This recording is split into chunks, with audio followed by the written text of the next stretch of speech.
শয়তানে বলে আমি তো তোর হাত ধরে রাখি নাই, তোর পায়ে তো শিকল বেঁধে দিই নাই, তোরে নামাজ না পড়ার জন্য আমি তোকে মাসাজ করেছি, তোকে আরাম দিয়েছি, তো আমি ঘুম পাড়াই দিলি, তুই ঘুম পাড়াইলি কেন, তুই ঘুমাইলি কেন, তুই ঘুমাইলি কেন? এবার বান্দা বলে হ্যাঁ কথা তো সত্য, সে ঘুম পাড়াবে, আমি ঘুমাইলাম কেন? সে ঘুম পাড়াচ্ছে, আমি যদি আল্লাহু আকবার বলে দাঁড়াই যেতাম, নামাজ সেই দিন আদায় হয়ে যেত।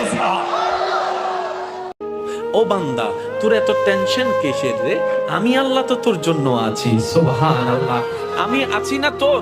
আরে যার কেউ নাই তাই না টেনশন করে, যার টাকা নাই সে টাকা নিয়ে টেনশন করে, যার অভিভাবক নাই সে অভিভাবক নিয়ে টেনশন করে, যার মোবাইল নাই সে মোবাইল নিয়ে টেনশন করে। আরে আমি আল্লাহ তো আছি তোর, আমি আল্লাহ তো আছি, যিনি ইন্নাল্লাহ আলা কুল্লি শাইইন কাদির। আমি আল্লাহ রহমান তো আছি, আমি রহিম তো আছি, আমি গফফার তো আছি, আমি সত্তার তো আছি। সুবহানাল্লাহ, আমি গফফার তো আছি, আমি রাজ্জাক তো আছি।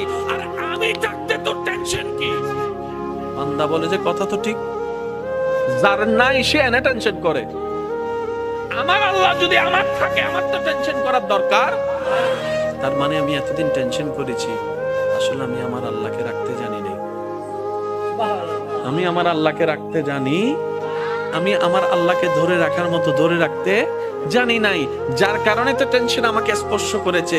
সেজন্য দেখবেন আল্লাহ ওয়ালা যারা হয়, মাথার উপর ছাদ নাই কিন্তু টেনশন ছাড়া মুখে হাসি আছে, পেটের মধ্যে খাবার নাই মুখের মধ্যে কিন্তু টেনশন ছাড়া হাসি আছে, যার উজ্জ্বল দৃষ্টান্ত এই পৃথিবীকে চাক্ষুষ ভাবে দেখিয়ে দিয়েছেন কারবালার ময়দানে ইমাম আলী মাকাম, ইমাম হুসাইন রাদিয়াল্লাহু তাআলা। সুবহানাল্লাহ, পরিবার সবাই শত্রুদের তীরের ভিতরে ছিল, তলোয়ারের ভিতরে ছিল, কাফেলার মধ্যে খাবার নাই কিন্তু মুখে কোনো টেনশন নাই, পানি নাই কিন্তু মুখে কোনো টেনশন নাই, পরিবার শহীদ হচ্ছে মুখে কোনো টেনশন নাই। জগৎ জিজ্ঞেস করে ও ইমাম হুসাইন, এই কঠিন মুহূর্ত আপনি এত খুশি মনে আছেন কিভাবে? ইমাম হুসাইন উত্তর দেয়, আমার মাওলা তো আমার সাথে আছে, আমার টেনশন করার দরকার নেই।